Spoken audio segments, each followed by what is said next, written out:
5 seconds to go.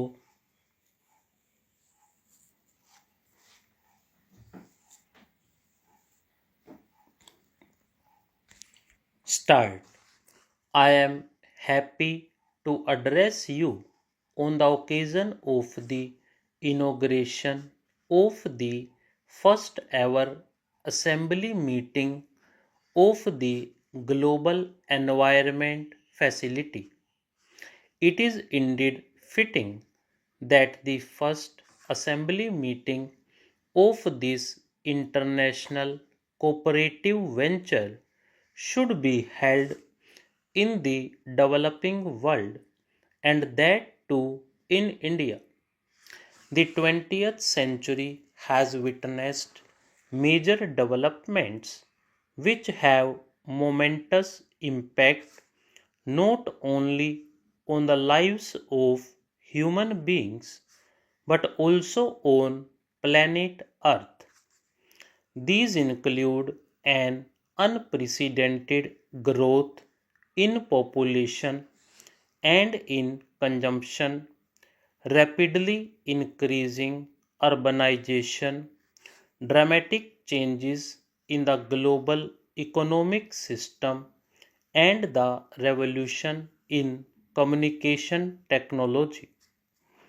As we are poised on the threshold of the third millennium, we have become increasingly aware that the process of development, including industrialization and economic growth, have come at a huge cost to society, to the environment, and to our future. In some ways, it is ironical that some of the achievements of the 20th century themselves pose the challenges for the 21st century. With almost 6 billion people inhabiting this earth and the global GDP approaching $30 trillion, the pace of human and economic activity is putting pressure on global life support systems. We witness the depletion of non renewable natural resources, the continued destruction of life sustaining forests, and illegal international trade in protected species of flora and fauna. There is an ongoing depletion of our planet's biological treasures and the threat of an acceleration in global warming and in the greenhouse effect. In short, there is a rapid globalization of environmental destruction. The environmental impact of human activity is no longer restricted to man made national boundaries. The problems of environmental degradation call for more than scientific and technological solution. They require the re-establishment of environmental ethics and values practiced in traditional societies with economic development based on these issues. India, as one of the traditional societies, has always believed in the integrity and sacredness of nature with all pervading peace as the ultimate purpose of all existence and activity. The age old philosophy of coexistence is not one merely for coexistence of human beings, but it is in fact a basic premise of all living beings and of harmony within the cosmos.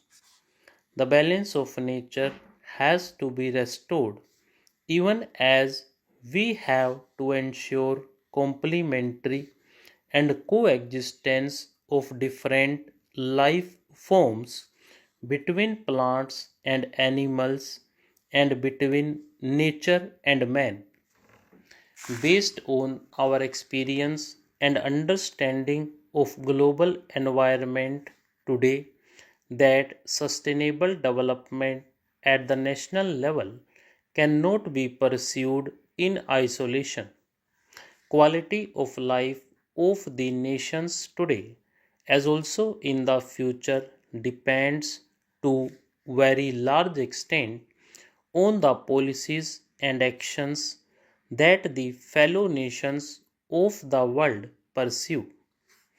Against this background, new partnerships have to be established for conservation and sustainable development while ensuring equitable distribution of technology and social advancement.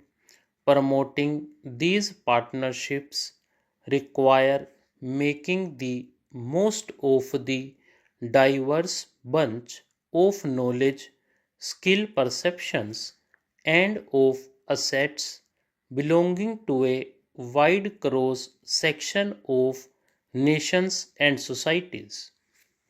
When we analyze the nature of pollutants, we find that both affluence and poverty contribute to their high levels.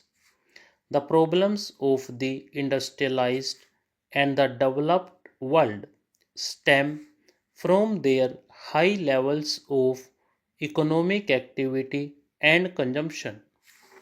The degeneration of forests and natural resources in the developing countries, on the other hand, can be attributed largely to the lack of resources and alternative source of energy and income generation.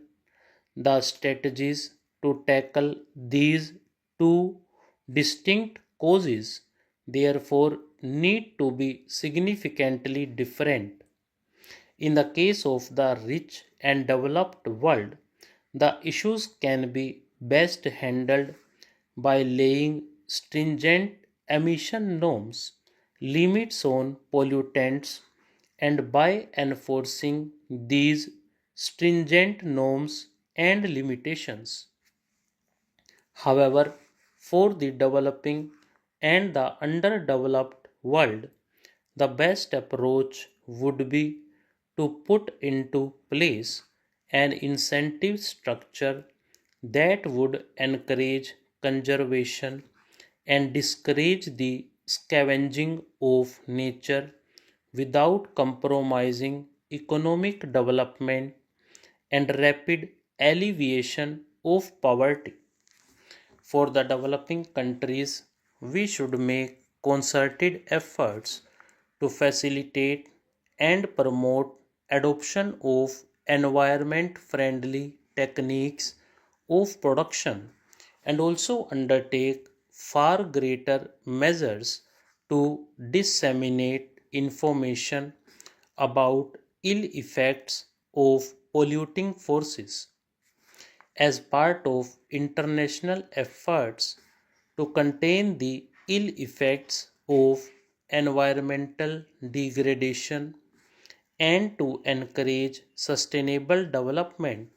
Nations have put in place several ecological treaties like the Montreal Protocol, the Framework Convention on Climate Change.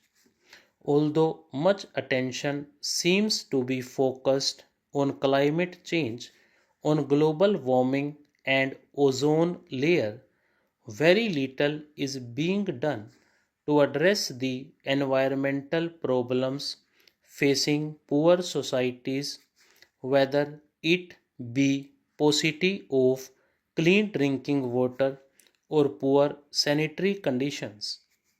Let me reiterate that if we are committed to successfully address the challenges of sustainable development and hence of environmental conservation, then it will require an international movement the like of which has never been seen before.